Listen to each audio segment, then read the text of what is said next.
Hello guys, எல்லாரும் எப்படி இருக்கீங்க? எல்லாரும் நல்லா இருப்பீங்கன்னு நம்புறேன். இன்னைக்கு நம்ம சேனல்ல என்ன படம் பார்க்க போறோம்னு பார்த்தீங்கன்னா, பேட்டா கும்பாட்ன்ற 2024 ரிலீஸ் ஆன ஒரு தாறுமாறான ஒரு இந்தோனேஷியன் பேய் படம் தாங்க பார்க்க போறோம். இந்த படத்துக்கு இன்னொரு பேர் இருக்குங்க. அது என்னன்னா ஹைட் அண்ட் சீக். இந்த படத்துக்கான ஹைட் அண்ட் சீக் இன்னொரு பேர் வச்சாங்கன்னு படம் போக போக உங்களுக்கே புரியுங்க. வாங்குங்க படத்துக்குள்ள போலாம். அதுக்கு முன்னாடி நம்ம சேனலை யாரெல்லாம் சப்ஸ்கிரைப் பண்ணியோ சப்ஸ்கிரைப் பண்ணிக்கோங்க. உங்கள் ஃப்ரெண்ட்ஸ் அண்ட் ஃபேமிலிக்கும் ஷேர் பண்ணி சப்ஸ்கிரைப் பண்ண சொல்லுங்க. அதே மாதிரி இந்த வீடியோக்கு ஒரு லைக் கொடுத்துருங்க. நீங்கள் பண்ணுற அந்த உதவியே எனக்கு ரொம்ப பெரிய மோட்டிவேஷனாக இருக்குங்க. வாங்க படத்துக்குள்ளே போகலாம். இப்போ அந்த படத்தோட ஸ்டார்டிங்லேயே நம்ம ஹீரோவோட குடும்பத்தை தாங்க காட்டுறாங்க. இவங்க தான் நம்ம ஹீரோவோட அம்மா. நம்ம ஹீரோவோட அப்பா கொஞ்சம் வருஷம் முன்னாடியே இறந்து போயிருப்பாரு. அதுக்கப்புறம் நம்ம ஹீரோவோட அம்மா தான் குடும்ப பொறுப்பெல்லாம் எடுத்து நம்ம ஹீரோவையும் அவன் தங்கச்சியும் வளர்த்துட்டு இருக்காங்க. இப்போ பார்க்கவே க்யூட்டாக இருக்கா பார்த்தீங்களா? இவ தாங்க நம்ம ஹீரோவோட தங்கச்சி, பேர் சாரி. இப்போ அவள் கிச்சனில் அவங்க அம்மா கிட்ட வந்துட்டு, அம்மா எனக்கு போர் அடிக்குது, வாங்க விளையாட போகலாம் அப்படின்றா. ஆனால் எங்கள் அம்மாவுக்கு நிறைய வேலை இருக்கனால, இங்கே பாருமா எனக்கு நிறைய சமைக்கிற வேலைலாம் இருக்குது, நீ வேணா போயிட்டு உங்கள் அண்ணன் கூட விளையாட, அவன் வேணா ரூமில் ஃப்ரீயாக தான் இருப்பான் அப்படின்னு சொல்லிட்டு அனுப்பிச்சி வைக்கிறாங்க. இப்போ இந்த குட்டி பொண்ணும் இந்த அண்ணங்காரனோட ரூமுக்கு வந்து பார்த்தா அதை பயலை காணங்க, அவங்க வெளியில் போயிருக்கான் போல. அப்போ மூலையில் பாருங்களேன், ஏதோ ஒரு கருப்பாக உருவம் நிற்கிற மாதிரி இருக்குது. இந்த பொண்ணு என்னடா இது உருவான்னு சொல்லிட்டு பார்த்துட்டு இருக்கா. பார்த்தா அது உருவம் இல்லைங்க, வெறும் ட்ரெஸ்ஸு தான். அதாவது அந்த ஹீரோ பையன் தங்க விட்டு போயிருக்கான். அப்போ கரெக்டாக அந்த இடத்துக்கு நம்ம ஹீரோ பயலும் வந்துடுறாங்க. நம்ம ஹீரோ பயலை பற்றி சொல்லணும்னா, நம்ம ஹீரோக்கு நம்ம தங்கச்சி மேலே பாசமாக இருக்குங்க. ஆனால் அதை வெளியே தான் காட்டிக்க மாட்டான். அப்போ இந்த பொண்ணு வந்துட்டு நம்ம ஹீரோ கிட்ட விளையாட போகலான்னு சொல்லி வெளியே கூப்பிட்றா. ஆனால் இந்த பையன் வரமாட்டாங்க. இவன் ஸ்போர்ட்ஸில் இருப்பான் போல். அதனால் எனக்கு ப்ராக்டிஸ் பண்ணுவோம், நாளைக்கு டோர்னமெண்ட் இருக்குது, ஒழுங்கா நீ போய் அம்மா கூட விளையாடு, நான் தொந்தரவு பண்ணாதுன்னு சொல்லி அந்த பொண்ணை திட்டுறான். அப்போ கரெக்டாக கிச்சன்லேருந்து இந்த அம்மாவை கத்துறாங்க, ஒழுங்காக அவன் தங்கச்சி கூட்டிகிட்டு வெளியே விளையாட போ, இல்லைனா அவனை நீ அவ்வளோதான் அப்படின்னு சொல்லி கத்துறாங்க. ஆனால் இந்த பையனுக்கு அவன் தங்கச்சி கூட விளையாடுறதுல சுத்தமாக விருப்பம் இல்லைங்க. கீழே போயிட்டு எங்கள் அம்மா கிட்ட, என்னம்மா இன்னும் நான் சின்ன பையன் நினச்சிட்டு இருக்கீங்களா, நான் வளர்ந்து எவ்வளோ பெரிய பையன் ஆகிட்டேன், இன்னும் குழந்தைங்க கூட சேர்ந்து விளையாட சொல்கிறீங்க, இதெல்லாம் எனக்கு சுத்தமாக பிடிக்கல, நான் விளையாட மாட்டேமா அப்படின்னு சொல்லி திட்டுறான். அது மட்டும் இல்லாமல் இனிமேல் அப்பாவோட இடத்துல இருந்து குடும்ப பொறுப்பெல்லாம் நானும் பார்த்துக்கிறேன், எனக்கும் அக்கறை இருக்குது, நீங்கள் அவ்வளோ கஷ்டப்பட வேணாம், குடும்பத்தை நான் பார்த்துக்கிறேம்மா அப்படின்னு சொல்லி பேசுகிறான். இதெல்லாம் பார்த்தா எப்படி தெரியுமாங்க இருக்குது, இதை யாருடைய நீ மோகினி படத்தில் தனுஷ் வந்துட்டு வேலை கிடச்ச உடனே அவங்க அப்பா கிட்ட பேசுவார் பார்த்துருக்கீங்களா, இதுமாதிரி வேலைக்கு போகாதப்பா நான் பார்த்துக்கிறேன், அந்த மாதிரி கதையாங்க இருக்குது. இதெல்லாம் கேட்டுட்டு எங்கள் அம்மா கூசுன்னு கோவம் வந்துடுதுங்க. எது குடும்பத்தை நீ பார்த்துக்கிறியா, இதெல்லாம் நீ விளையாடுற கேம் மாதிரி ஈஸின்னு நினச்சிட்டியா, இது எவ்வளோ கஷ்டம் தெரியுமா, ஒரு குடும்பத்தை கட்டி காப்பாற்றுறது அவ்வளோ ஈஸியான வேலை இல்லை, பெரிய பொறுப்பு, என்ன ஸ்கூல் தான் போகிற, அதுக்கெலாம் என்ன வயசு இருக்குது, ஒழுங்காக சொல்கிற வேலையை மட்டும் செய்கிறான்னு சொல்லிட்டு திட்டி அனுப்பிச்சுட்றாங்க இந்த பையனை. இந்த பையனும் வேறு வழி இல்லாமல் தங்கச்சியை கூட்டிகிட்டு விளையாட வராங்க. இங்கே வந்தால் தான் தெரியுது இந்த பையனுக்கு 2 ஃப்ரெண்ட்ஸ் இருக்காங்க. இந்த கண்ணாடி போட்டவனும் இந்த பொண்ணும் தான் அவனோட ஃப்ரெண்ட்ஸு. சரி, நம்ம ஹீரோ ஏதோ பெரிய கிரிக்கெட்டு ஃபுட்பால்னு ஏதோ டோர்னமெண்ட்டில் கலந்துக்க போகிறான்னு பார்த்தா அதெல்லாம் எதுவும் இல்லைங்க. அவங்க ஃப்ரீ ஃபயர் பப்ஜி தான் விளையாண்டுருக்கானுங்க. இதுக்கு தான் அவன் டோர்னமெண்ட் ஆட போகிறான், ப்ராக்டிஸ் பண்ணுன்னு சொல்லிட்டு அவன் தங்கச்சி திட்டிகிட்டு இருந்திருப்பான். இந்த குட்டி பொண்ணு கூட சேர்ந்து விளையாடவும் அவங்க சில ஃப்ரெண்ட்ஸ் இருக்காங்கங்க. அப்போ அந்த குட்டி பொண்ணும் அவன் ஃப்ரெண்ட்ஸோட சேர்ந்து நல்லா ஓடி ஆடி கண்ணாமூச்சி விளையாண்டுருக்காங்க. அப்போ பாருங்கள், ஒரு இடத்துல ஒளிஞ்சிட்டு இருக்கும்போது உஷாரா, நான் இங்கே ஒளிஞ்சா மாட்டிப்பேன், அதனால நான் என் அண்ணன் கூட போய் ஒளிஞ்சுக்க போகிறேன்னு சொல்லிட்டு நம்ம ஹீரோ பின்னாடி ஒளியா வரா.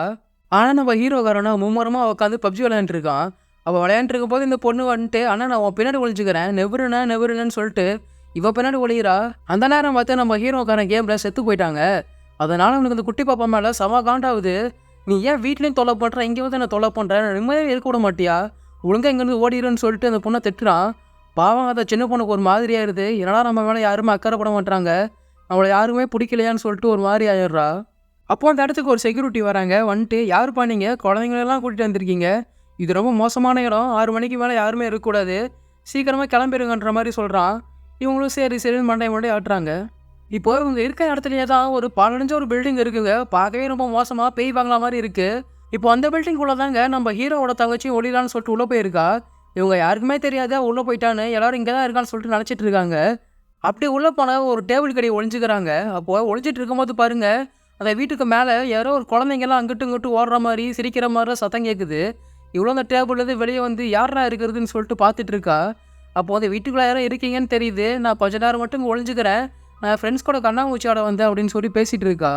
அப்போ பாருங்களேன், ஒரு படிக்கட்டில் ஒரு மோசமான ஒரு உருவம் உட்காந்துருக்குங்க. அந்த உருவத்தை நமக்கு முழுசாக காட்டல, சும்மா உட்காந்துருக்க மாதிரி பாதி தான் காட்டுறாங்க. அப்போ இந்த பொண்ணு பயம் இல்லாமல் பக்கத்தில் போகிறா. பக்கத்தில் போயிட்டு, யார் நீங்கள், உங்களுக்கு என்னாச்சு, நீங்கள் மூஞ்சி ஏன் அப்படி இருக்குன்னு சொல்லி கேட்குறா. அப்போ கரெக்டாக அந்த பொண்ணு எதையோ பார்த்து பயப்படுறாங்க. இப்போ தான் படத்தோட டைட்டிலே போட்டு ஆரம்பிக்கிறாங்க. இப்போ அப்படியே ஈவினிங் ஆகுதுங்க. இவங்களாம் வீட்டுக்கு போகலான்னு சொல்லிட்டு கிளம்புறாங்க. அப்போ தாங்க அந்த பையன் தங்கச்சியை காணன்றதை நோட் பண்ணுறான். கூட விளாண்டுருந்த அந்த சின்ன பையன்கிட்ட, எங்கடா என் தங்கச்சி அப்படின்னு சொல்லி கேட்குறான். அந்த பையனும், உங்கள் தங்கச்சி தாங்க நாங்களும் 1/2 மணி நேரமாக தேடுறோம், ஆளவே காணோம், எல்லா இடத்துலையும் தேடி பார்த்துட்டோம் அப்படின்றான். ஐயையோ, 1/2 மணி நேரமாக தேடுறீங்களா, முடிஞ்சிடா சோழின்னு சொல்லிட்டு இவனும் எல்லா இடத்தையும் தேடி பார்த்துட்டு இருக்காங்க. அப்போ பாருங்களேன், இவங்களும் இந்த பில்டிங்கை நோட் பண்ணுறாங்க. பார்த்துட்டு உள்ளே போகாம சேச்சே நம்ம தங்கச்சி இதுக்குள்ளலாம் போயிருக்க மாட்டா, அவளுக்கு இவ்வளோ தைரியம்லாம் இல்லைன்னு சொல்லிட்டு இவங்க செக் பண்ணாமல் அப்படியே வீட்டுக்கு போயிடுறாங்க. அப்போது அந்த சின்ன பொண்ணு மயக்கத்துலேருந்து கண்ணு முழிக்கிறாங்க. கண்ணு முழிச்சு பார்த்தா ஆப்போசிட்டில் ஒரு லேடி நிற்கிறாங்க. இவங்கள பார்த்தா ஏதோ சூனியக்காரி மாதிரி இருக்குது. பக்கத்தில் வந்துட்டு இந்த பொண்ணை பார்த்து தினுசாக சிரிக்கிறாங்க. சிரிச்சிட்டு உனக்கு பசிக்குதாம்மா, உனக்கு பசிக்குதுன்னு தெரியும், அதனால தான் உனக்கு சாப்பாடு வச்சுருக்கேன், எடுத்து சாப்பிடு அப்படின்றா. ஆனால் இந்த பொண்ணுக்கு ஒன்றுமே புரியலங்க. பேந்த முடிச்சுட்டு அவளையே பார்க்குறா. அப்போ அந்த லேடியும் இங்கே பாரு, நீ தனியாக சாப்பிடல, உன் கூட ஃப்ரெண்ட்ஸ்லாம் சாப்பிட்றாங்க பாருன்னு காட்டுறாங்க. அப்போதாங்க தெரியுது இதே வீட்டில் இன்னும் 3 குழந்தைங்க இருக்காங்க. இவங்களாம் இந்த லேடியோட குழந்தைங்க போல. ஆனால் இந்த பொண்ணு சாப்பிட மாட்றாங்க. ஏன்னு கேட்டால் இவங்க அம்மா தெரியாதவங்க வீட்டிலலாம் வாங்கி சாப்பிடக்கூடாதுன்னு சொல்லி வளர்த்துருக்காங்க போல். அதனால் இந்த பொண்ணு தெளிவாக விவரமா அதெல்லாம் நான் சாப்பிட மாட்டேன் அப்படின்றா. ஆனால் இதை கேட்ட இந்த லேடி சும்மா இல்லாமல் இந்த பொண்ணோட கையை பிடிச்சிட்டு உன்னோட பேர் என்னம்மான்னு கேள்வி கேட்குறா. இந்த பொண்ணு என்னோட பேர் சாரின்றா. சரி சாரி, என்னோட பேர் விண்டா, எல்லோரும் என்னை வீணே கூப்பிடுவாங்க. நீ இப்போ ஃபஸ்ட்டு சாப்பிடு, நீ சாப்பிட்டதுக்கு அப்புறமா நம்ம விளையாடலாம், கண்ணாமூச்சிலாம் ஆடலாம், உனக்கு என்ன பேசணுமோ பேசலாம்னு சொல்லி இந்த பொண்ணோட ஆசையை தூண்டுறாங்க. இந்த பொண்ணும் ரொம்ப குஷியாயிடுறா. குஷியாகிட்டு சாப்பிட ஆரம்பிக்கிறா. சாப்பாடெல்லாம் நல்லா சூப்பராக சிக்கனு நூடுல்ஸ்ன்னு கொடுக்குறாங்க. இதெல்லாம் பார்க்கும்போது எனக்கே சாப்பிடணும்னு வாய் ஊறுது. ஆனால் இதுக்கப்புறம் தான் ஆப்பே இருக்குது. இவ்வளோ நேரம் இந்த பொண்ணு சாப்பிட்டதெல்லாம் சிக்கன் நூடுல்ஸ் இல்லைங்க, செத்து போன எலி, கரப்பாம்பூச்சி, புழு, இது எல்லாத்தையும் தாங்க வச்சுருக்கா. அது இந்த குட்டி பொண்ணோட கண்ணுக்கு மட்டும் தான் சிக்கன் நூடுல்ஸுமா கண்ணுக்கு தெரிஞ்சிருக்கு. ஆனால் இது தெரியாமல் இந்த பொண்ணு சாப்பாடு நல்லா இருக்குன்னு மச்சிக்கு நல்லா சாப்பிட்டுட்டு இருந்திருக்காங்க. அப்படியே நைட் ஆகுதுங்க. இந்த விஷயம் தெரிஞ்சு நம்ம ஹீரோவோட அம்மா, நம்ம ஹீரோ, இந்த ஊர்க்காரங்கெல்லாம் சேர்ந்து இந்த இடத்தையே மொத்தமாக தேடுறாங்க. ஆனாலும் உங்களால் கண்டுபிடிக்க முடியலங்க. அதுக்கப்புறம் நம்ம ஹீரோ இந்த நடந்த விஷயத்தெல்லாம் எங்கள் அம்மா கிட்டே வந்துட்டு எக்ஸ்பிளைன் பண்ணுறான்னு சொல்லிட்டு வரான். ஆனால் இந்த அம்மா அவனை பிடிச்சி கிளின்னு கிழிக்குதுங்க. காலங்காத்தாலும் உனக்கு சோத்தை போட்டு பொண்ணை ஓட அனுப்பிச்சதுக்கு உன்னால் என்ன பண்ண முடியுமோ அதை பண்ணிட்டடா. இந்த லட்சணத்தில் நீ எனக்கு அப்பாவோட இடத்துல இருந்து குடும்பத்தை நான் பார்த்துக்கிறேன், எல்லாத்தையும் நான் பார்த்துக்கிறேன் அப்படின்னு சொன்னியே, அதுக்கு இதான் அர்த்தமா அப்படின்னு சொல்லி இவனை கண்டபடி திட்டுறாங்க. இப்போ அந்த சின்ன பையன் வீட்டை காட்டுறாங்க. அவங்க அப்பா அம்மா அவனை சரியாக பார்த்துக்க மாட்டாங்க போல். டேபிளில் சாப்பாடு எடுத்துச்சுட்டு நாங்கள் அப்பா அம்மா வெளில போயிருக்கோம், நாங்கள் வரத்துக்குலாம் நீ சாப்பிட்டுன்னு சொல்லி லெட்டர் வச்சுட்டு போயிருக்காங்க. இப்போது நம்ம ஹீரோ பையில காட்டுறாங்க. அவன் வீட்டில் நல்லா படுத்து தூங்கிட்டு இருக்கான். அப்போ இவங்க வீட்டோட கபோர்டு டப்புன்னு அடித்து திறக்குது. இப்போ என்னடா இப்படி திறக்குதுன்னு சொல்லி பார்த்துட்டு இருக்கான். அப்போ அதே நேரம் எங்கள் வீட்டோட மொட்டை மாடி மேலே யாரோ தொம்முன்னு நடக்கிறாங்கங்க. இவன் என்னடா இது வித்தியாசமாக நடக்குதுன்னு சொல்லி பார்த்துட்டு இருக்கா. அப்போ இவன் தங்கச்சி கபோர்டுக்குள்ளேருந்து படன்னு ஓடி வந்து என்னை தள்ளி விட்டு ஓடிடுறாங்க. நம்ம ஹீரோக்கு சந்தோஷம் தாங்கலைங்க. நம்ம தங்கச்சி திரும்பி வந்துட்டான்னு சொல்லிட்டு அவளை துரத்திட்டு பின்னாடி போகிறான். அப்படி போகும்போது பாருங்களேன், தங்கமே, வைரமே, நீ இல்லாமல் அண்ணா எவ்வளோ கஷ்டப்பட்டான் தெரியுமா, அம்மா எவ்வளோ கஷ்டப்பட்டாங்க தெரியுமா, திரும்பி வந்துட்டு யார் ரொம்ப சந்தோஷமாக இருக்குன்னு சொல்லிட்டு அப்படியே கதவை திறக்கிறாங்க. பார்த்து அந்த கதவு பூட்டி இருக்குது. இவனுக்கு ஒரே சந்தேகமாக இருக்குது, பூட்டி இந்த வீட்டுக்குள்ளே எப்பரா தங்கச்சி வந்தான்னு சொல்லிட்டு யோசிச்சுட்டு இருக்கான். அப்போ அந்த சின்ன பொண்ணு ஸ்க்ரீனுக்குள்ளே ஒளிஞ்சிருக்காங்க. இந்த பையனும் பொறுமையாக கூப்பிட்டுட்டே பக்கத்தில் போகிறான். அப்போ போனால் அந்த பொண்ணு படார்னு திரும்புது. பார்த்தா அந்த வாய் ஃபுல்லாக ரத்தமாக இருக்குங்க. கண்ணெல்லாம் வெள்ளையாக இருக்குது. அது என்ன சொல்லுதுன்னா, என்ன தேடாதீங்க, நான் புது அம்மா கூட சந்தோஷமாக இருக்கேன், என்னை நிம்மதியாக இருக்க விடுங்கன்னு சொல்லிட்டு அந்த இடத்துலேருந்து காணாமல் போயிடுறாங்க. நம்ம ஹீரோக்கு தலையும் முறியல, வாழும் முறியல, குழம்பி போய் உட்காந்துருக்கான். இப்போ அடுத்து ஹீரோவோட ஃப்ரெண்டு கறியை காட்டுறாங்க. அவங்க வீட்டில் ப்ரஷ் பண்ணிட்டு இருக்காங்க. அப்போ அவங்க அம்மா வித்தியாசமான குரலில் கூப்பிட்ற மாதிரி இருக்குது. இவ்வளோ பயந்து பேர் ரூமுக்கு போய் பார்க்குறா. பார்த்தா அவங்க அம்மா திரும்பி உட்காந்துருக்காங்க. இவ்வளோ நடந்த விஷயத்தெல்லாம் சொல்கிறா. நாங்கள் தெரியாமல் சாரி தொலைச்சிட்டோமா, சீக்கிரமாக கண்டுபிடிச்சிருவோம்மா, எங்களை மன்னிச்சிருங்கன்ற மாதிரி பேசுகிறா. அப்போ பதிலுக்கு அந்த அம்மாவும் அந்த வீடு ஒன்றும் விளையாட்டு இடம் இல்லை, அது வீட்டுக்குள்ளே யாரும் இல்லைன்னு நினைப்பீங்க, ஆனால் உள்ளே ஒருத்தவங்க இருக்காங்கன்ற மாதிரி சொல்கிறாங்க. இப்படி அந்த அம்மா பேசிகிட்டு இருக்கும்போதே இந்த பொண்ணோட அப்பா கதவை தட்டுறாரு. ரூமுக்குள்ளே என்னவா பண்ணுற, அம்மா என் சாப்பாடு செஞ்சு வச்சுருக்காங்க, வந்து சாப்பிடுன்னு சொல்லி கதவை தட்டுறாரு. இந்த பொண்ணோட கதவை திறந்து பேசிகிட்டு இருக்கா. அப்படி பேசிகிட்டு இருக்கும்போதே பார்த்தா இந்த பொண்ணோட அம்மா அவங்க அப்பா பின்னாடி இருந்து வராங்க. அட கொய்யாலா போய் யாரோடா பேசிகிட்டு இருந்தோன்னு சொல்லி திரும்பி பார்த்தா யாரையுமே காணோம். இதெல்லாம் இந்த பேய் பண்ணுற வேலை தாங்க. இந்த பொண்ணு குழம்பி போய் சாப்பிட போகிறா. இப்போ அப்படியே அடுத்த நாள் நம்ம ஹீரோ ஸ்கூலுக்கு கிளம்பிட்டாங்க. போகிறதுக்கு முன்னாடி இந்த அம்மா கிட்ட, நீங்கள் எதுக்கும் கவலைப்படாதீங்கம்மா, நம்ம தங்கச்சியை கண்டுபிடிச்சிடலாம், அவளுக்கு ஒன்றும் ஆகாதுன்ற மாதிரி சொல்கிறான். அப்போ பதிலுக்கு அந்த அம்மாவும், நான் இல்லாமல் என் பொண்ணு தனியாக தூங்க கூட மாட்டா, அவளுக்கு குளிக்க கூட தெரியாது, நான் தான் குளிப்பாட்டி விடுவேன், இப்போ நான் இல்லாமல் எவ்வளோ கஷ்டப்படுறவளோ, எங்கே இருக்காளோ தெரியலன்னு சொல்லிட்டு இந்த பையனை கட்டிப்பிடிச்சி அழுகுறாங்க. அங்கே பாவமாக இருக்குது பார்க்கவே. இப்போ இந்த பையனை ஸ்கூலுக்கு வந்துடுறாங்க. அப்படி வந்துட்டு கிளாஸ் நடக்கும் போதே இவங்களோட ஸ்கூல் கம்ப்யூட்டரில் குழந்தைங்க காணாமல் போன கேஸ் பற்றி நெட்டில் தேடிட்டு இருக்காங்க. அப்படி அவன் தேடிட்டு இருக்கும்போது தாங்க ஒரு விஷயம் உனக்கு மாட்டுது. அது என்னன்னா, விவி கோபால்னு சொல்லிட்டு ஒரு கொடூரமான ஒரு பூதம் இருக்காங்க. அந்த பூதம் என்ன பண்ணுன்னா, குழந்தைங்களெல்லாம் வசியம் பண்ணி அது கூடயே வச்சுக்குமா, கொஞ்ச நாளுக்கு அப்புறம் அவளை சாப்பிட்டுன்ற மாதிரி அந்த நெட்டில் போட்டுருக்குங்க. அப்போ அது மட்டும் இல்லைங்க, அந்த பூதத்தோட ஃபோட்டோவும் இருக்குது. அதை இப்படி பார்த்துட்டு இருக்கும்போது அந்த ஃபோட்டோவில் இருக்க ஒரு உருவம் டப்புன்னு பேய் மாதிரி நம்ம ஹீரோ அரண்டு போயிடுறான். இப்போ இந்த 3 பேர் உட்காந்து டிஸ்கஸ் பண்ணிருக்காங்க. அதான் நேற்று நைட் நம்ம ஹீரோக்கு நடந்த விஷயம், இவன் நெட்டில் பார்த்த விஷயம், இதெல்லாம் ஃப்ரெண்ட்ஸ் கிட்ட சொல்லிட்டு இருக்கான். இப்போ இந்த பொண்ணு இவளுக்கு நடந்த விஷயத்த பத்தி சொல்லிட்டு இருக்கா. நேத்து நைட் எங்க அம்மா கூப்பிட்டுருப்பாங்க பார்த்தீங்களா? அந்த விஷயத்த பத்தி சொல்லிட்டு இருக்கா. அப்போதான் இவளுக்குள்ள ஒரு சந்தேகம் வருது. இதெல்லாம் பண்றது இந்த வி.வே. கோபால்ன்ற பூதம் தானான்னு சொல்லிட்டு யோசிக்கிறாங்க. அப்பதான் இந்த கண்ணாடி போட்ட பையன் இருக்கான் பார்த்தீங்களா? அவனுக்கு அந்த பூதத்த பத்தி கொஞ்சம் தெரிஞ்சிருக்குங்க. இவன் கொஞ்சம் கதையெல்லாம் சொல்ல ஆரம்பிக்கிறான். இவன் அப்படி என்ன கதை சொல்றான்னா, அந்த பூதம் குழந்தைங்களெல்லாம் கடத்திட்டு போயிட்டு அவனுக்கு விளையாட பொம்மை, புடிச்ச மாரி சாப்பாடு, அவனுக்கு புடிச்ச மாரி பேசுமாங்க. மொத்தத்துல அவன் குடும்பத்தையே மறக்க வச்சிருமான். அது மட்டும் இல்லாம அவன் தங்கச்சி என்னப்பா 3 நாளுக்குள்ள கண்டுபிடிக்கணும் அப்படின்றான். ஐயரானா கணக்கு 3 நாள்ல 3 நாளுக்கு அப்புறம் அந்த பூதம் அந்த குழந்தைங்கள கொன்னு சாப்பிட்டுருமாங்க. அதனால நம்ம முடிஞ்ச அளவுக்கு சீக்கிரமா தங்கச்சி கண்டுபிடிக்கணும்னு சொல்லிட்டு யோசிக்கிறாங்க. அது மட்டும் இல்ல அந்த பூதம் கண்டிப்பா இந்த வீட்டுக்குள்ள தான் இருக்கும்னு இந்த பையன் சொல்றான். அதனால இவங்களும் அந்த வீட்டுக்குள்ள போலான்னு முடிவு எடுக்கிறாங்கங்க. ஆனா சும்மா போனா அந்த பேய் இவங்கள தூக்கி அடிச்சிரும். அதனால போறப்ப பொருள்னு எடுத்துட்டு போலான்னு சொல்லிட்டு இவங்களும் கையில கிடைக்கிற டார்ச் லைட்டு, கத்திரிக்கோல், கத்தி இதெல்லாம் ரெடி பண்ணிருக்கானுங்க. அப்போ அந்த சின்ன பையனை காட்டுறாங்கங்க. இந்த சின்ன பையனுக்கு அந்த பொண்ணு மேல ரொம்ப அக்கறை போல. அதனால அந்த வீட்டுக்குள்ள இவனே தனியா போலான்னு சொல்லிட்டு வழிய தேடிட்டு இருக்கான். அப்படி அந்த ஜன்னலுக்குள்ள எட்டி பார்த்துட்டு இருக்கான். உள்ள சாரி இருக்காளான்னு சொல்லிட்டு சாரி சாரின்னு சொல்லி கூப்பிட்டுட்டு இருக்கான். அப்படி பார்த்தா நம்ம அந்த குட்டி பொண்ணு அந்த பச்சை கறியை சாப்பிட்டுட்டு இருக்காங்க. இதை பார்த்து ஒன்றும் மிரண்டு போறான். அப்படியே பக்கத்துல ஒரு பெரிய ஒரு பூதம் உட்காந்துருக்குங்க. அதை பார்த்து இவன் தலை தெரிச்சு ஓடிட்டு இருக்கான்.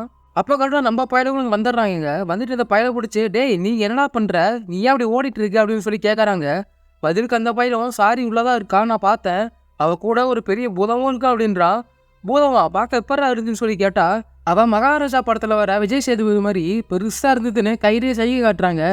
இப்போ அவன் தங்கச்சி உள்ளதா இருக்கான்னு கன்ஃபார்ம் ஆயிருச்சு. அதனால ஒரு நிமிஷம் கூட வெயிட் பண்ண வேணான்னு இவங்களும் வீட்டுக்குள்ள போறானுங்க. அப்படி உள்ள போனதுக்கு அப்புறம் அந்த சின்ன பையல, நீ ஒழுங்கா வீட்டுக்கு போடா, இங்க இருக்கிறது உனக்கு சேஃப் இல்லை அப்படின்றாங்க. ஆனா அந்த சின்ன பையன் போக மாட்டாங்க.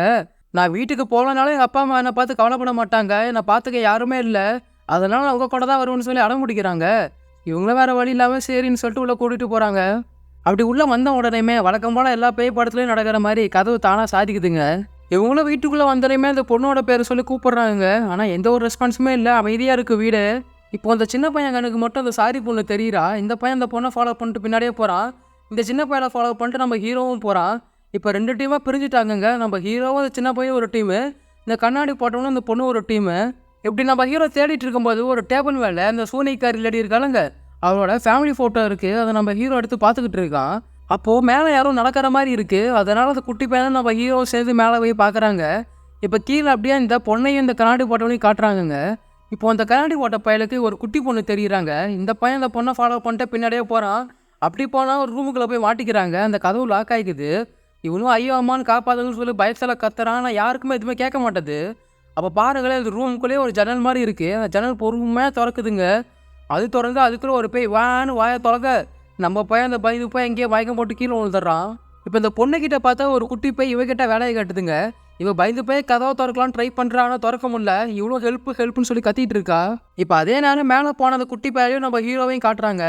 மேலே ஒரு ரூமில் போய் இவங்க பார்த்துட்டு இருக்கும்போது ஒரு பொட்டிக்குள்ளே கண்ணாடி விளக்கு, தீப்பெட்டிலாம் இருக்குங்க. இவங்க தான் ரூம் இருட்டாக இருக்கே, இவ்வளோ விளக்கு இருக்குது, பற்ற வைக்கலாம்னு சொல்லிட்டு ஒவ்வொரு இடமா பற்ற வச்சுட்டு இருக்காங்க. அப்போ அவங்க கண்ணுக்கு ஒரு நோட்டு மட்டுதுங்க. என்னடா நோட்டுன்னு சொல்லி திறந்து பார்த்தா அந்த சூனியக்காரி இருக்கா இல்லையா, அவளோட குழந்தைங்களோட டைரி தாங்க இது. அதில் என்ன எழுதியிருக்குன்னா, அப்பா ரொம்ப மோசமானவர், கோவம் வந்து அடிக்கடி போட்டு அம்மாவை அடிப்பார், பத்தாவதுக்கு எங்களையும் சேர்த்து அடிப்பாருன்னு சொல்லி எழுதி வச்சிருக்கு. இதெல்லாம் அந்த பையன் படிச்சுட்டு இருக்கப்போ கூட இந்த சின்ன பையன் இருக்கான் பார்த்தீங்களா, அவன் என்னன்றான், எங்கள் அப்பாவை இப்படி தான் அடிப்பார் அப்படின்னு சொல்லி முதுகாக காட்டுறாங்க. முதுகில் பார்த்தா ஃபுல்லாக வரி அவ்வளோ தடிச்சு போயிருக்கு. ரொம்ப மோசமான அப்பனா இருப்பான் போல. அதனால தான் இந்த பையன் வீட்டுக்கு போக மாட்டான்னு சொல்லி இவங்க கூட இங்கே வந்திருப்பான். இப்போ அதே ரூம்லாம் மறுபடியும் தேடிட்டு இருக்கானுங்க. அப்படி தேடிட்டு இருக்கும்போது ரூஃபு பொழந்து கீழே விழுந்துருது. விழுந்ததுல இந்த குட்டி பையன் இருக்கான் பார்த்தீங்களா, அவனோட பின்னாடி பேய் வந்து இவனை தரன்னு ஒரு ரூமுக்கு எடுத்துகிட்டு போயிடுது. இப்போ இவனும் காப்பாற்றலாமேன்னு பக்கத்தில் போனான். இப்போ அந்த இடத்துல அந்த பையன் இல்லைங்க, அதுக்கு பதிலாக அவன் சூரியக்காரியும் இந்த தங்கச்சிக்காரியும் தாங்க இருக்காங்க. நம்ம ஹீரோ பார்த்துட்டு, சாரி அவளை நம்பாத, அவள் ரொம்ப மோசமானவ, நீ அண்ணன் கூட வந்துருமா அப்படின்னு சொல்லி கேட்டால் அந்த பொண்ணு பதிலே பேச மாட்டுறாங்க, அமைதியாக இருக்கா. அப்போ அந்த சூனியக்காரோட விரலை உடச்சி இந்த பொண்ணு முறுக்கு மாதிரி கடுக்கு முடுக்குன்னு சாப்பிட்றாங்க. நம்ம பையனும் காப்பாற்றலாமேன்னு பக்கத்தில் போகிறான். அதுக்குள்ளே அந்த டோர் க்ளோஸ் ஆகிக்குதுங்க. இப்போது கீழே மயக்கம் போட்டு விழுது அந்த கண்ணாடிக்காரனை காட்டுறாங்க. இப்போ தாங்க கண்ணு முழிக்கிறான். கண்ணு முழிச்ச உடனே இந்த ரூமில் இருக்க ஒரு டேபிள் ட்ராயர்லேருந்து ஒரு 3 குட்டி பையங்க வெளியே வருது. இதை பார்த்து பயந்தவனும் மறுபடியும் யாரா இது கூட சவாலிக்கிறதுன்னு சொல்லிட்டு இந்த வாட்டியாவது கதவை திறக்கணும்னு கதவை போட்டு இழுன்னு இழுக்கிறாங்க. ஒரு வழியாக அந்த வாட்டி கதை ஓப்பன் ஆகிக்குது. இவனும் வெளியே வந்துடுறான். இப்போ இந்த பொண்ணு இந்த கண்ணாடிக்காரனும் ஒன்று கூட்டிடுறாங்கங்க. இப்போது மேலே இருந்தால் நம்ம ஹீரோ பையனை காட்டுறாங்க. அவன் இந்த குட்டி பையனையும் தேடுறான், தங்கச்சியும் தேடிட்டு இருக்கான். அப்படி தேடிட்டு இருக்கும்போது எடுத்த பக்கத்து ரூமில் ஒரு தொம்முன்னு ஏதோ ஒரு பெரிய உருவம் நடக்கிற மாதிரி சத்தம் கேட்குதுங்க. இவனும் என்னடா சத்துன்னு பொறுமையாக ஒளிச்சிருந்து பார்க்குறாங்க. அப்படி பார்த்தா தான் தெரியுது ஒரு பெரிய பூதம் அந்த குட்டி பயலை அடித்து அக்கில் சொல்லிட்டு எங்கேயோ போயிட்டு இருக்குங்க. இவனால் எதுவுமே பண்ண முடியல. பொறுமையாக அது என்ன பண்ணுதுன்னு சொல்லி பார்த்துட்டு இருக்கான். இப்போ அந்த தூக்கிட்டு போன பையனை அந்த பூதம் நிற்க வச்சு வாயை பெருசாக பொழந்து முழுசாக முழுகுதுங்க. இதெல்லாம் பார்த்து பயந்த நம்ம ஹீரோ எப்படியாவது இங்கிருந்து தப்பிக்கணும்டான்னு சொல்லிட்டு ஓடுறான். அப்படி இவன் ஓடும்போது அந்த பேயை வந்து பயமுறுத்த அவன் கால் தவறி படிக்கட்டிலிருந்து கீழே விழுந்துடுறாங்க. அப்படி விழுந்ததில் அவனோட முதுகுக்கு பின்னாடி ஒரு கண்ணாடி துண்டு ஒன்று ஏறிடுது. இவனும் அப்படியே அந்த கண்ணாடி துண்டை கஷ்டப்பட்டு வெளியே எடுத்துடுறாங்க. இப்போ அவன் கீழே விழுந்த சத்தத்தை கேட்டு அந்த கண்ணாடிக்காரன் இந்த பொண்ணு இந்த இடத்துக்கு வந்துடுறாங்க. இப்போ 3 பேரும் ஒன்று கூட்டிடுறாங்கங்க. இப்போ மறுபடியும் இந்த 3 பேரும் ஒன்று சேர்ந்து அந்த குட்டி பொண்ணை தேட ஆரம்பிக்கிறாங்க. அப்படி தேடிட்டு இருக்கும்போது நம்ம ஹீரோ இன்னொரு பிளான் சொல்கிறான். அவன் என்ன சொல்கிறான்னா, நம்மளால முடிஞ்ச வரைக்கும் தேடுவோம். அப்படி முடியலன்னா வெளியே போய் நிறைய ஊர் மக்களை கூப்பிட்டு வருவோம். நிறைய பேர் வந்தால் இந்த இடத்துல நமக்கு சேஃபாக இருக்கும். அந்த பேயால் எதுவுமே பண்ண முடியாது. இந்த இடத்தையே சல்லாட்டு போட்டு தேடி எப்படியாவது நம்ம தங்கச்சியை கண்டுபிடிச்சிடலான்ற மாதிரி சொல்கிறான். இப்படி இவங்க பேசிகிட்டு இருக்கும்போது எங்கிருந்தோ ஒரு கருப்பு துணி பறந்து கீழே விழுதுங்க. அதுக்குள்ளேருந்து மேஜிக் பண்ண மாதிரி அந்த சூனியக்கார இல்லடி வெளியே வரா. அவன் மட்டும் வரலங்க, அந்த இடத்துக்கு அவங்களோட குழந்தைங்களும் வந்துடுறாங்க. இப்போ குடும்பமே ஒன்று சேர்ந்துடுறாங்கங்க. நம்ம ஹீரோ பையனும் உண்மையாக சொல்லு, நீ யாரு, நீ உனக்கு என்னதான் வேணும், எதுக்கு என் தங்கச்சியை பிடிச்சி வச்சிருக்க, அவளை வெளியே விடு அப்படின்றான். ஆனால் பதிலுக்கு அந்த சூனியக்கார இல்லடியும், நான் ஒன்றும் உன் தங்கச்சியை பிடிச்சி வைக்கல, உன் தங்கச்சியே தான் விருப்பப்பட்டு என் கூட இருக்கா, உனக்கு சந்தேகமாக இருந்தால் நானே அவளை கூப்பிட்றேன், நீ வேணா அவளை கேட்டு பாருன்னு சொல்லிட்டு அவளை கூப்பிட்றாங்க. நம்ம பையனும் அவன் தங்கச்சிக்கிட்ட, இங்கே பாருமா, அவள் ரொம்ப மோசமானவ, கொடூரமானவ, உன்னை கொன்றுவா, நம்ம அம்மா வீட்டில் வெயிட் பண்ணிருக்காங்க, நீ என் கூட வந்துரு, இனிமேல் உன் கூட விளையாடுறேன், உனக்கு வேண்டியதெல்லாம் வாங்கி தர, ப்ளீஸ் வா வந்துரு அப்படின்னு சொல்லி கூப்பிட்றான். ஆனால் பதிலுக்கு அந்த குட்டி பொண்ணும், இவங்க தான் என்னோட புது அம்மா, இவங்களை விட்டு நான் வரமாட்டேன், இவங்க தான் எனக்கு பொம்மைலாம் வாங்கி தராங்க, எனக்கு சாப்பாடு தராங்க, இவங்க தான் என் கூட விளையாட வராங்க, அதனால நான் வரமாட்டேன் அப்படின்றா. பதிலுக்கு அந்த லேடியும், அவன் தங்கச்சியோட உயிர் எனக்கு தான்டா, வரமாட்டா அப்படின்றா. ஆனால் நம்ம ஹீரோ பையன் கேட்குற மாதிரி இல்லைங்க, நான் வீட்டுக்கு போனேன் என் தங்கச்சியோட தான் போவேன், எல்லாம் போக மாட்டேன் அப்படின்றான். பதிலுக்கு அந்த லேடி கிட்ட, இது உண்மையான உருவலான்னு தெரியும், நீ ஒரு தைரியமான பேயா இருந்தா உண்மையான உருவத்தை காட்டு அப்படின்றான். அப்போ அந்த லேடிக்கு ஏதோ ஆகுதுங்க. உடனே இந்த இடத்துல இந்த லேடி போயிட்டு பூதம் வந்துடுதுங்க. அந்த பூதத்தை பார்த்த உடனே நம்ம ஹீரோக்கு செம கடுப்பாகுதுங்க. ஒரு சேரை தூக்கிட்டு அடிக்கலாமேன்னு சொல்லிட்டு போகிறான். ஆனால் இவனால அடிக்க முடியலங்க. அந்த பூதம் அவனை கண்ட்ரோல் பண்ண ஆரம்பிக்குது. அப்போது கூட இருந்த கண்ணாடிக்கார பையனும் பைக்குள்ளே இருந்து ஒரு கத்திரிக்கோல் மாதிரி ஒரு பொருள் எடுக்கிறாங்க. அதை எடுத்து அந்த பூதத்தோட நெஞ்சிலே சதக்கன்னு குத்துறான். குத்துறோடனே ரத்தம் பீச்சிட்டு அடிக்குதுங்க. அப்படி அந்த பீச்சிட்டு அடித்த ரத்தத்தோட ஒரு துளி ஒழுக்குற அந்த பையனோட வாய்க்குள்ளே போக இந்த பையன் அங்கேயே மயக்கம் போட்டு கீழே விழுந்துடுறான். அப்போ அந்த பூதம் நம்ம ஹீரோவை அண்டர்டேக்கர் மாதிரி கழுத்தை பிடிச்சி தூக்குதுங்க. இங்கே பாருங்களேன் எவ்வளோ ஹைட்டுக்கு இருக்குன்னு, நம்ம ஹீரோவோட டபுள் சைஸில் இருக்குது இந்த பூதம். அப்போ நம்ம ஹீரோவும் அந்த பூதத்தை கிட்ட, இதெல்லாம் நீ ஏன் பண்ணுற, எனக்கு தெரிஞ்சுக்கணும் அப்படின்னு சொல்லி கேட்குறான். அப்போ அந்த பூதம் நம்ம ஹீரோவை தூக்கி அடிக்குதுங்க. அப்படி அடித்த உடனே நம்ம ஹீரோ கீழே விழுந்துடுறான். நல்ல வேலை ஏன் இவன் சாகலை. அப்போ அவனுக்கு இலியூஷனில் ஒரு ஃப்ளாஷ்பேக் ஒன்று வருது. அந்த ஃப்ளாஷ்பேக்கில் இந்த லேடி ப்ரெக்னெண்ட்டாக இருந்திருக்காங்க. அப்போ அந்த லேடியோட ஹஸ்பண்ட் வந்துட்டு, இந்த குழந்தைக்கு நான் காரணம் இல்லை, நீ வேற யார் கூட அஃபேர் வச்சு தப்பான வழியில் தான் ப்ரெக்னென்ட் ஆகிருக்க, நாங்கள் வேலையில் போய் கஷ்டப்பட்டுட்டு இருந்தா நீ வேற ஒருத்தவங்களையுமா ப்ரெக்னென்ட் ஆகுறியான்னு சொல்லிட்டு இந்த லேடியை போட்டு அடி நடிச்சிருக்காங்க. அப்போது பதிலுக்கு அந்த லேடியும், இது தப்பான குழந்தை இல்லைங்க, அது உங்களோட குழந்தை தான், நான் யார் கூடயும் அஃபேரில் இல்லை, என்னை நம்புங்கன்னு சொல்லி கேட்குறாங்க. ஆனாலும் அந்த பையன் கேட்காம அவங்கள போட்டு அடின்னு அடிக்கிறாங்க. இப்படி எங்கே அடிக்கிறதெல்லாம் அந்த சின்ன பசங்களும் பார்த்துக்கிட்டு தான் இருக்காங்க. அவங்க முன்னாடியே போட்டு அடிச்சிட்டு இருக்கான். இப்போது கோவத்தில் அந்த பையன் சுடு தண்ணி எடுத்துருந்தாமல் அவனோட மூஞ்சிலே ஊற்றிட்டு அங்கேருந்து போயிடுறாங்க. அப்போதாங்க தெரியுது இந்த லேடி உண்மையாக சொல்லியிருக்காங்க. அந்த பையன் தான் தப்பாக புரிஞ்சுக்கிட்டு இவங்களை போட்டு அடிச்சிருக்கான். இந்த அவமானம் தாங்க முடியாமல் இந்த லேடி இந்த குழந்தைங்களுக்கு விஷத்தை கொடுத்துட்டு இவங்களும் விஷம் குடிச்சு செத்துடுறாங்க. இப்படி சாகிறதுக்கு முன்னாடி இந்த பூதம் அவங்க கண்ணுக்கு தெரிஞ்சிருக்குங்க. இந்த பூதத்துக்கூட ஒரு ஒப்பந்தம் போட்டிருக்காங்க. அது என்னன்னா, நான் என்னோட குழந்தையோட உயிரையும் தரேன், என்னோட உயிரையும் தரேன், பதிலுக்கு நீங்கள் குழந்தைங்க இறந்தாலுமே அவங்களோட ஆவி எதுவும் பண்ணக்கூடாது, நீ இதான் அவங்கள வளர்க்கணும் அப்படின்ற மாதிரி சொல்லியிருக்கா. அந்த பூதமும் அந்த ஒப்பந்தத்துக்கு ஒத்துக்கிடுச்சுங்க. இப்போ அப்படியே ஃப்ளாஷ்பேக் முடிஞ்ச உடனே இந்த ஹீரோக்காரனும் கண்ணாடிக்காரனும் கண்ணு முழிக்கிறாங்க. அப்போ அந்த பேய், கண்ணா மூச்சி ரே கண்டுபிடியாரு, எல்லாரும் போய் ஒளிஞ்சுக்காங்க, உன்னை நான் கண்டுபிடிக்க போகிறேன் அப்படின்ட்டு இவங்களும் பயத்தில் போய் ஒளிஞ்சுக்கிறானுங்க. அப்போ அந்த பூதம் இந்த பொண்ணை கண்டுபிடிச்சி அதோட பெரிய நாக்கால் இந்த பொண்ணோட காலில் சுருட்டி மேலே தூக்கிடுதுங்க. உடனே நம்ம ஹீரோவும் இந்த கண்ணாடிக்காரனும் இந்த பொண்ணை பிடிச்சி இழுக்கிறாங்கங்க. ஆனாலும் அந்த பூதம் விடுற மாதிரி தெரில. நம்ம ஹீரோக்கு இது வேலைக்கு ஆகிற மாதிரி தெரில. அதனால் அவன் இவனோட தங்கச்சிக்கிட்ட பேச ஆரம்பிக்கிறான். சாரி, நீ எங்கே இருந்தாலும் கேட்டுட்டு இருப்பான்னு நம்புகிறேன், வாமா வீட்டுக்கு போகலாம், இது உன்னோட வீடு இல்லை, இது உன்னோட குடும்பம் இல்லை, உன்னோட குடும்பம் நானும் அம்மாவும் மட்டும்தான், நீ வீட்டுக்கு வந்தால் இனிமேல் உன் அண்ணன் எதுவுமே சொல்ல மாட்டேன், உன் கூட நிறைய டைம் ஸ்பெண்ட் பண்ணுவேன், நீனா அண்ணனுக்கு ரொம்ப பிடிக்குமா, தயவு செஞ்சு வீட்டுக்கு வந்துருன்னு சொல்லி பேசிகிட்டு இருக்கான். அப்போது அதே நேரத்தில் நம்ம ஹீரோவோட அம்மாவும் வெளியே இந்த பொண்ணோட ஃபோட்டோ வச்சுட்டு, சாரி தயவு செஞ்சு வீட்டுக்கு வந்துரு, நீ இல்லாமல் அம்மா ரொம்ப கஷ்டப்படுறேன், நீ வீட்டுக்கு வந்துரு, அம்மா உனக்கு பிடிச்சதெல்லாம் சமைச்சு தரேன், உன் கூடயே இருக்கேன், உன் கூடயே விளையாடுறேன் அப்படின்னு சொல்லி பேசிட்டு இருக்காங்க. இப்போ இவ்வளோ நேரம் நம்ம ஹீரோட அம்மாவும் பேசிட்டு இருந்தது இந்த பூதத்துக்கு கேட்டுட்டு தாங்க இருந்திருக்கு. இவங்க பொழிஞ்ச பாசமழையில மனசு இறங்கி அந்த பூதம் இந்த குட்டி பொண்ணை வெளியே துப்பிடுறாங்க. துப்பிட்டு இந்த இடத்துல இருந்து காத்துல மறைஞ்சு போயிடுது. நம்ம ஹீரோக்கு சந்தோஷம் தாங்கலைங்க. இந்த தங்கச்சியை கட்டி பிடிச்சிட்டு வாமா வீட்டுக்கு போகலாம், இனிமே உன பிரிஞ்சானு ஒரு நிமிஷம் கூட இருக்க மாட்டேன், உலகாக்கு அம்மா வீட்டில் காத்துக்கிட்டு இருக்காங்க, வாமான்னு சொல்லி வெளியே கூட்டிகிட்டு போகிறான். ஒரு வழியாக எல்லா பிரச்சனையும் முடிஞ்சிருதுங்க. அந்த பூதமும் காணாமல் போயிடுது. இப்போ அந்த 4 பேரும் வெளியே போகிறாங்க. அப்படி வெளியே போனால் இந்த பசங்களோட அப்பா அம்மாவும் வெளியே தாங்க இருக்காங்க. பசங்களை திருப்பி பார்த்ததில் அவங்களுக்கு ரொம்ப சந்தோஷம். திரும்பி கட்டி பிடிச்சி பாசமலை புழிஞ்சுக்கிறாங்க. அப்போ அப்படியே வாய்ஸ் ஓவரில் என்ன சொல்கிறாங்கன்னா, அன்பு தான் எல்லாமே, அன்பை வச்சு எவ்வளோ மோசமான சக்தியாக இருந்தாலும் அதை நீங்கள் அழிச்சிடலாம், இப்போ நாங்கள் அந்த பூதத்தை அழிச்ச மாதிரி அப்படின்னு சொல்லி பேசிகிட்டு இருக்காங்க. ஆனால் அந்த குட்டி பையன் இருக்கான் பார்த்தீங்களா, இவங்களோட அந்த பாவத்துக்கு அந்த பையன் செத்து போயிட்டானாமாங்க. அந்த பூதம் இந்த பையனை அவங்களோட உலகத்துக்கு எடுத்துகிட்டு போயிடுச்சாமா, எங்களால் காப்பாற்ற முடியலன்னு சொல்லி வாய்ஸ் ஓவரில் சொல்லிட்டு இருக்காங்க. இப்போ அப்படியே கொஞ்ச நாள் போகுதுங்க. இவங்களும் மறுபடியும் பழையபடி ஸ்கூலுக்குலாம் போகிறாங்க, சந்தோஷமாக தான் இருக்காங்க. நம்ம ஹீரோவும் தங்கச்சி கூட சந்தோஷமாக விளையாடுறான், அவங்க கூட நிறைய டைம் ஸ்பெண்ட் பண்ணுறான். நம்ம ஹீரோவோட அம்மாவும் இந்த பொண்ணுக்கு சமைக்கலாம் சொல்லித்தராங்க, காய்கறி கட் பண்ண சொல்லித்தராங்க. இப்போ ரொம்ப நல்லாவே சந்தோஷமாக இந்த பொண்ணை பார்த்துக்கிறாங்க. இப்போ அந்த பொண்ணு நல்லா சந்தோஷமாக தாங்க இருக்கா இவங்க கூட. அப்போது மறுபடியும் இந்த சின்ன பொண்ணு அவங்க அண்ணங்கிட்ட, அண்ணன் மறுபடியும் நம்ம கடாங்க வச்சு விடலாமான்னு கேட்குறா. ஒரு நிமிஷம் யோசிக்கிறான், வேண்டான்னு சொன்னால் மறுபடியும் எங்கேயாவது போயிடுவாளான்னு சொல்லிட்டு பயந்துட்டு, சரிம்மா விளையாடலாம், இந்த வீட்டுக்குள்ளே தான் விளையாடணும், வேற எங்கேயும் போகக்கூடாதுன்னு சொல்லி சொல்கிறான். சரின்னு சொல்லிட்டு 2 பேருமே கண்ணாமூச்சி விளையாடுறாங்கங்க. அப்போ நம்ம ஹீரோ தாங்க கண்டுபிடிக்கணும். ஒரு 10 எட்டு தங்கச்சி தேடுறான், ஆளவே காணோம். அப்போது வீட்டுக்குள்ளே ஏதோ கடுக்கு மொடுக்குனது சத்தம் கேட்குது. இவனும் என்னடான்னு சொல்லிட்டு பொறுமையாக வீட்டுக்குள்ளே போய் பார்த்தா ஃப்ரிட்ஜு திறந்துருக்கு. ஃப்ரிட்ஜுக்கு பின்னாடி இருந்தாங்க சத்தம் வருது. இவனும் டோரை க்ளோஸ் பண்ணிட்டு பார்த்தா இந்த தங்கச்சிக்காரி கையில் ஏதோ கோழிக்கறின்னு நினைக்கிறேன், அதை வாயில் வச்சு கடிச்சிட்டு இருக்கா. அப்படியே இந்த பொண்ணோட கண்ணு மாறுது, அப்படியே வித்தியாசமாக சிரிக்கிறா. இப்போ அப்படியே இந்த பொண்ணு முழுசாக போய்கிட்டு இருந்து தப்பிக்கிற மாதிரி காமிச்சு இந்த படத்தை அப்படியே முடிக்கிறாங்கங்க. இந்த படம் உங்களுக்கு பிடிச்சிருக்குன்னு நம்புறேங்க. இது மாதிரி இன்னும் நிறைய படம் உங்களுக்கு காத்துக்கிட்டு இருக்கு. இந்த வீடியோக்கு மறக்காமல் ஒரு லைக் கொடுத்துருங்க. நம்ம சேனலை யாரெல்லாம் சப்ஸ்கிரைப் பண்ணாமல் பார்த்துருக்கீங்களோ சப்ஸ்கிரைப் பண்ணிக்கோங்க. உங்கள் ஃப்ரெண்ட்ஸ் அண்ட் ஃபேமிலிக்கும் ஷேர் பண்ணி சப்ஸ்கிரைப் பண்ண சொல்லுங்கள். இந்த வீடியோவை பார்த்தவங்க எல்லாத்துக்குமே ரொம்ப நன்றி. மறுபடியும் வேறு ஒரு வீடியோவில் பார்க்கலாம். பாய், டாட்டா.